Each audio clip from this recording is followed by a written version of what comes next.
Sometimes people say to me, "You've been talking about this for 40 years. Have things gotten any better?" And actually, I have to say, really, they've gotten worse. Ads sell more than products. They sell values, they sell images, they sell concepts of love and sexuality, of success, and perhaps most important, of normalcy. To a great extent, they tell us who we are and who we should be. Well, what does advertising tell us about women? It tells us, as it always has, that what's most important is how we look. So the first thing the advertisers do is surround us with the image of ideal female beauty. Women learn from a very early age that we must spend enormous amounts of time, energy, and above all, money, striving to achieve this look and feeling ashamed and guilty when we fail. And failure is inevitable because the ideal is based on absolute flawlessness. She never has any lines or wrinkles. She certainly has no scars or blemishes. Indeed, she has no pores.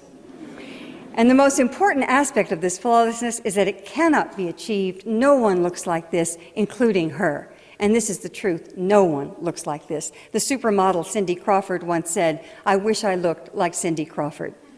She doesn't, she couldn't, because this is a look that's been created for years through airbrushing and cosmetics, but these days it's done through the magic of computer retouching.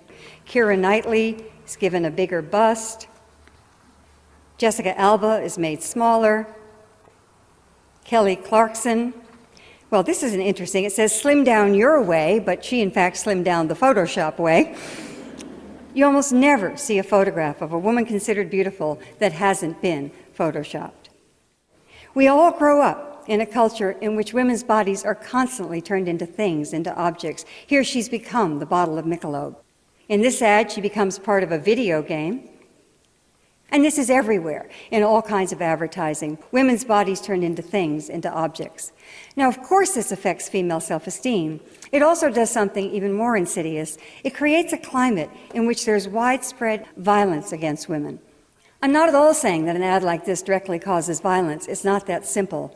But turning a human being into a thing is almost always the first step toward justifying violence against that person. We see this with racism, we see it with homophobia, we see it with terrorism. It's always the same process. The person is dehumanized and violence then becomes inevitable. And that step is already and constantly taken with women. Women's bodies are dismembered in ads, hacked apart. Just one part of the body is focused upon, which of course is the most dehumanizing thing you could do to someone. Everywhere we look, women's bodies turned into things and often just parts of things. And girls are getting the message these days so young that they need to be impossibly beautiful, hot, sexy, extremely thin, and they also get the message that they're going to fail, that there's no way to really achieve it. Girls tend to feel fine about themselves when they're 8, 9, 10 years old, but they hit adolescence and they hit a wall. And certainly part of this wall is this terrible emphasis on physical perfection.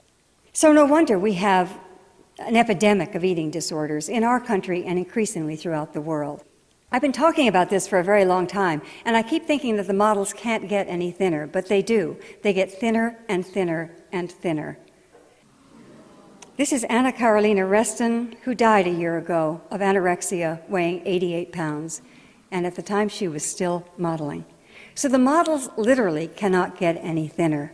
So Photoshop is brought to the rescue. There are exceptions, however. Kate Winslet has been outspoken about her refusal to allow Hollywood to dictate her weight. When British GQ magazine published this photograph of Winslet, which was digitally enhanced to make her look dramatically thinner, she issued a statement that the alterations were made without her consent.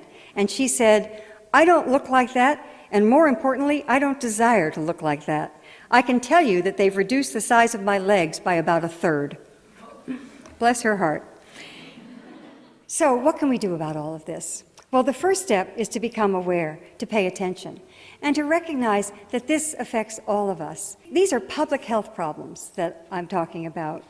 The obsession with thinness is a public health problem. The tyranny of the ideal image of beauty, violence against women, these are all public health problems that affect us all. And public health problems can only be solved by changing the environment.